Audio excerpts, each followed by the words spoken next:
వాటిని చూసుకుంటారు.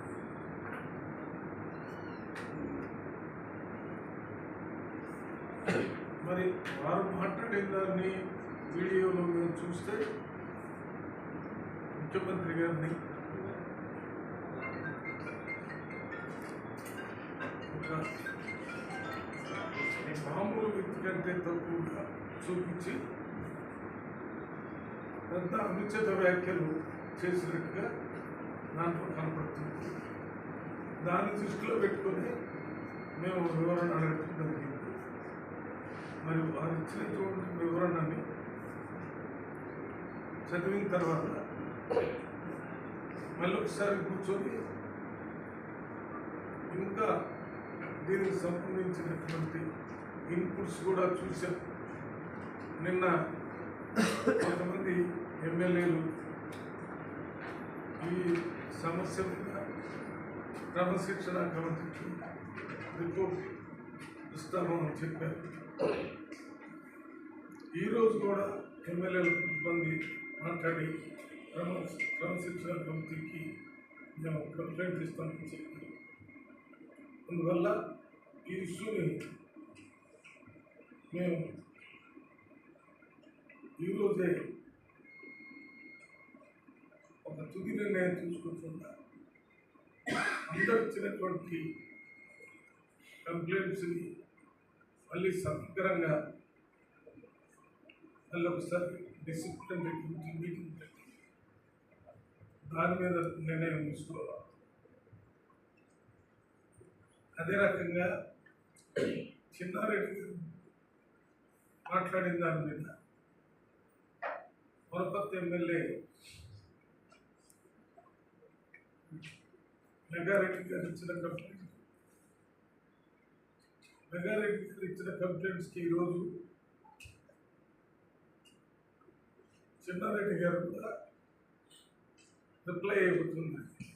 మేము ఇచ్చిన వివరణ ఇవ్వాలంటే ఈరోజు ఒక వివరణ ఇచ్చారు. ఆ వివరణ కూడా చదివాం. మరి దాంతోపాటు చిన్నారెడ్డి గారు మాట్లాడినటువంటి పెన్ డ్రైవ్ కూడా మాకు ఇచ్చారు. ఆ పెన్ డ్రైవ్లో వారు ఏం మాట్లాడారు నేను పూర్తిగా కంప్యూటర్లో పెట్టి అందరం కూర్చొని కమిటీ మెంబర్స్ దాన్ని వినడం జరిగింది. అందువల్ల దీని మీద చిన్నారెడ్డి గారు వివరించిన తర్వాత మరి ఈ కంప్లైంట్ చేసినటువంటి ఎమ్మెల్యేని మళ్ళీ ఒకసారి పిలిచి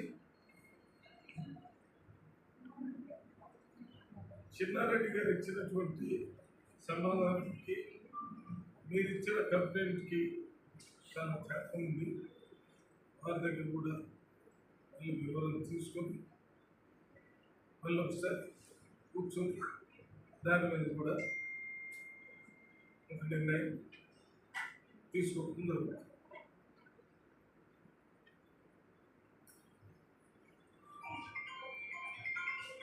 ఆదిలాబాద్లో జరిగిన ఒక PSC political affairs committee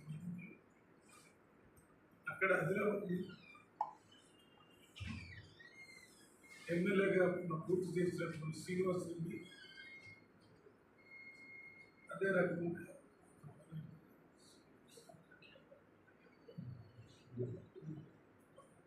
Sanjeev Reddy గారికి మధ్య జరిగిన పిఎస్సి మీటింగ్లో జరిగిన గొడవ గురించి కూడా మేము భారత నోటీస్ ఇచ్చాం.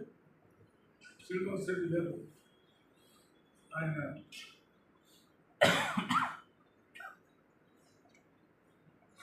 నేను ఆ రోజు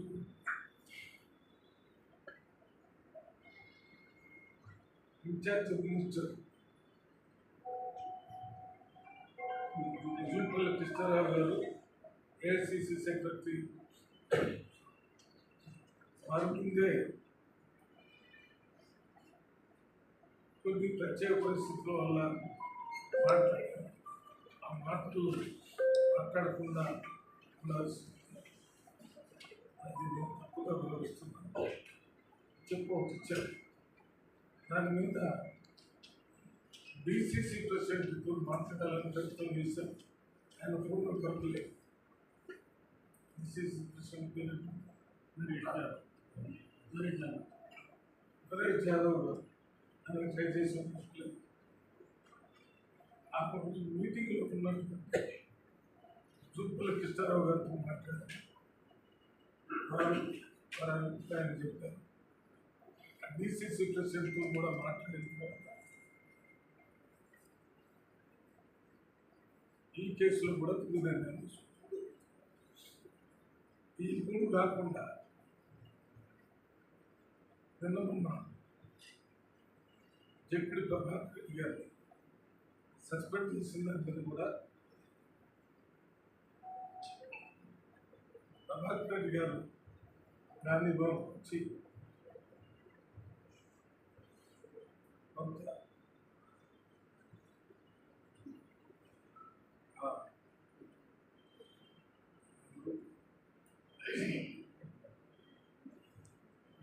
అక్కడ పోటీ చేసినటువంటి ఎమ్మెల్యే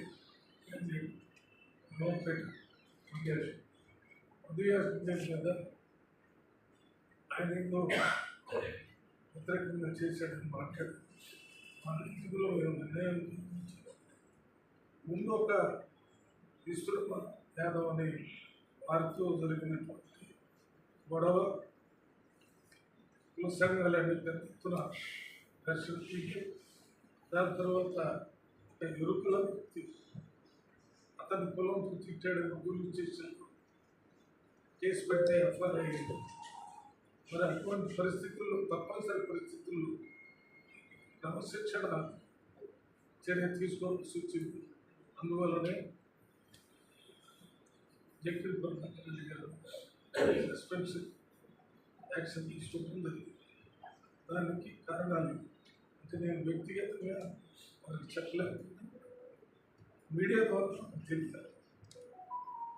నాకు కూడా జక్కడి ప్రభాకర్ రెడ్డి గారు నేను ఇప్పుడు